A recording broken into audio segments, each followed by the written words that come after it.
係咁樣嘅。我呢以前呢喺廠入邊打工噶，呢幾年啊真係口罩問題之後呢，你知嘅啦，大環境唔好啊嘛，好多嗰啲工廠啊同埋嗰啲企業啊失業嘅失業，同埋倒閉嘅倒閉，同埋裁員嘅裁員啊嘛。咁呢，我嗰間廠呢，我就喺嗰度呢就裁員咗出嚟，就失咗業啦。哦，你係失咗業而家，咁如果你係勞動糾紛嘅話呢，你揾勞動局喎，一針見血佢都幫唔到你噶。先冇理佢，你唔喺度啦，咁即係咁樣嘅，真係你知噶啦，我又冇咩其實啊嘛，文化又唔係幾高啊嘛，所以呢就好難揾到嘢做噶。仲再加上呢，我呢個年紀啊，40幾歲嗰啲中年女人啊，真係好難揾到啱嘅嘢做，同埋個老公呢又冇咩大本事喎，仲有細路仔要讀書，所以呢真係壓力都好大噶，生活壓力真係好大，冇嘢做。咁係一針見血佢都幫唔到你噶。咁你哋直播間啲朋友幫我咯。咁你咩事啊？如果借我錢嘅冇借錢嘅喎，姐姐，你係咁樣嘅狀況，你係咩狀況？你係要理賠係咪？冇，你聽我講埋先啦。哦。咁後尾呢，有個姊妹呢就介紹我去做護工。咁我哋一份護工呢，就係照顧嗰個伯父，嗰個伯父呢係中風癱瘓係睡床嘅。咁佢嘅仔女呢，又唔同佢住埋一齊，咁一個月呢，就俾6500蚊，加埋2日休息。咁因為佢中風啊嘛，中風呢個嘴就歪咗噶啦，嘴歪咗呢，有時講嘢係聽唔清楚噶，如果唔留意聽呢，係聽唔清楚噶。佢中風個嘴歪咗，又生活又唔可以自理，咁佢屙屎屙尿嗰陣時啊。佢有時係講咗，但係呢，我冇留意聽就唔係好清楚啊嘛，所以呢，就係有時遲咗啲換啊嘛。咁呢，佢就好似個小朋友咁，又發脾氣，又喺度發爛渣咁樣喎。咁我咪好似個教訓小朋友咁樣教訓咗一下佢咯。其實呢，我教訓佢嗰陣時呢，我就輕輕打佢㗎咋，係嘛？我又唔係話好重手，佢身上又冇打出咩聲，又乜嘢嘅。但係呢，我諗唔到啊，嗰家人啊真係好鬼陰濕㗎，佢居然喺老人家嗰間房入邊啊裝有嗰啲小眼睛啊。後嚟呢，佢哋睇到佢通過小眼睛睇到我呢，佢話我虐待老人喎。你打得好細力嘅，你打得好細力嘅話，咁其實你行去打工嘅啫喎，姐姐，你行去打工你係求財喎，咁你打人哋做乜嘢啊？咁佢好似個小朋友咁發脾氣啊嘛，咁我見佢咁樣發脾氣咯，咁我咪係好似教訓小朋友咁教訓下佢咯，唔使佢咁樣嘛。我唔打佢啊，我就係輕輕拍下佢嘅咋，我冇打佢啊。如果你揾呢個一針見血，你係你哋睇你啦，你打咗佢幾多次啊？哎呀，我都唔記得佢打咗幾多次，反正呢，佢身上係冇傷嘅。佢身上係冇傷。點解要打人哋啊？佢發脾氣啊嘛，佢喺度發脾氣噶嘛，咁我咪係嬲咯。咁我想問下直播間嘅朋友仔，我想問下直播間嘅朋友仔呢，你哋有冇請過護工噶？我想問下你哋呢，你哋有冇遇到過咁樣嘅狀況啊？有冇遇到過咁樣嘅狀況？你話俾我知。嗱，嗰啲人話咩日打夜打啊，點樣啊？我就係教訓下佢啫嘛，我就想佢聽話啲啊嘛，係咪？佢唔聽話，咁我咪教訓下佢咯。我又冇話咩重手。咁我第一次遇到咁樣嘅狀況㗎喎。哎呀，你直播間啲人，哎呀，你真係啊！佢哋咁樣鬧我，話我咩喎？你哋真係冤枉我啦！你哋冇照顧老人家，你哋係唔知㗎，你哋係感受唔到㗎。你哋冤枉我啊！我冇話真係虐待佢啊！我就係輕輕拍過佢，我就係真係佢嚴肅對佢嚴肅啲，想教訓下佢，俾佢聽我啲話啫嘛。佢身上又冇傷嘅，係咪先？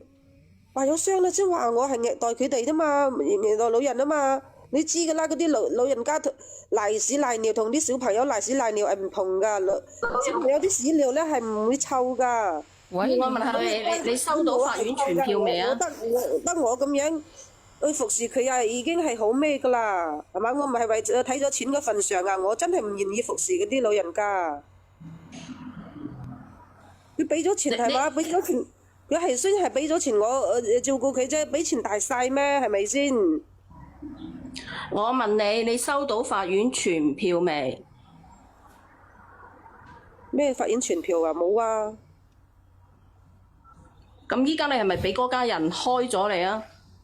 係啊，佢俾個家人開咗我啦。佢話佢真係同我傷咗之後咧，佢扣咗我嘅月工資，嗌我辭職走人。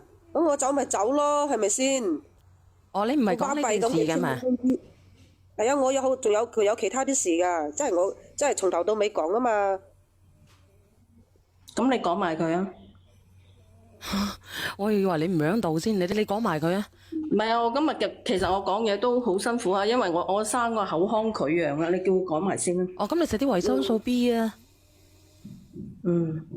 你使唔使咧？你使唔使封咗你號等佢講完先啊？唔係佢鬼晒咁做。哦，好，封咗我啦，封咗我。後尾咧，就係扣咗我一個月工資，我唔要咁啊，我辭職走人。咁啊走咗之後咧，我真係我費事同佢嘈啦，係咪先？我就唔理嘅啦。哎呀，唔俾就唔俾咯，我就當住哎呀做好事咯，積下陰德咯。佢唔俾就唔俾我就算。你話你做好事積下陰德啊？唔係咩？咁我照顧佢，佢唔俾我錢，佢肯定噶啦，係嘛？咁啊照顧老人家係後生人天經地義噶嘛。雖然係佢唔係我個老人家，我幫佢照顧佢嘅，應該俾錢我。佢唔俾錢我，咪當照顧積陰德咯。哦。咁你講埋先啦，上面個呢名有句説話叫做受人錢財替人乜嘢，咁你攞得人哋份人工，咁啊梗係要做翻你嘅嘢噶啦。我有做翻㗎，咁佢唔肯俾我，咪唔俾咯，我就唔要啦，係嘛？你肯定唔係唔止一次咁樣打個老人家，如果你係一次咁打個老人家，人哋唔會咁樣對你嘅。係啊，反正嗰件事過去啦，我唔想再計較啦。咁啊後尾咧，而家係人哋唔同你計較，唔係你唔同人哋計較。如果人哋追究你法院責任，你就係要乜嘢嘅？咁追究我咩責任啫？咁我做嘢都好認真㗎，係嘛？佢身上又冇傷，係咪先？人在做天在睇啊嘛，係嘛？你識得講呢句説話就得啦。佢身上係冇傷㗎，佢唔聽話，我就想教訓下佢，俾佢聽話啲啫嘛。點知佢哋咁小題大作喎？而家唔係小題大作，係你做出咗咁嘅事情嚟，你都承認你自己係打人哋啊！